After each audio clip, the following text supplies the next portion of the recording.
Jason Burke, CEO, High Performance System Event Coach. I'm going to give you 3 tips when it comes to running your live events the day of the event. Tip 1, get to the meeting space an hour and a half to 2 hours early. That's right. Get to the meeting space. I don't care if it's a hotel or another company's training room.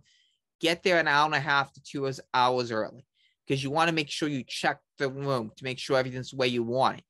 That goes into tip 2. Check the meeting space. Make sure everything's set up the way you want. Make sure the vendor tables are set up the way you want. Make sure the sales table is set up the way you want. Make sure the registration table is set up the way you want. Make sure the chairs are set up the way you want. I have arrived at plenty of venues and the meeting space has not been set up the way we wanted it, and we had to reset the room before the event. So never assume the room's going to always be set up the way you want it. Sometimes they forget the water pitchers. Sometimes they don't set up the table. Sometimes there's a table missing. The chairs are set up in the wrong way. These are things you've got to make sure that it works. And tip 3, AV. Test the AV equipment. If it's your own AV equipment, you should have already tested it. Make sure your AV equipment works. The hotel is compatible with what the hotel has.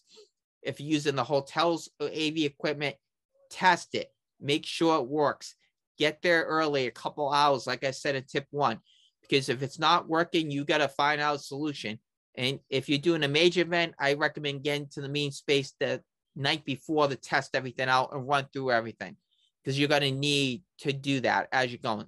These were the top 3 tips when it comes to running your live events a day up. If you'd like to learn more on how to run your live events and grow your events, book event strategy, call me, Jason Burke, CEO, High Performance System and event coach.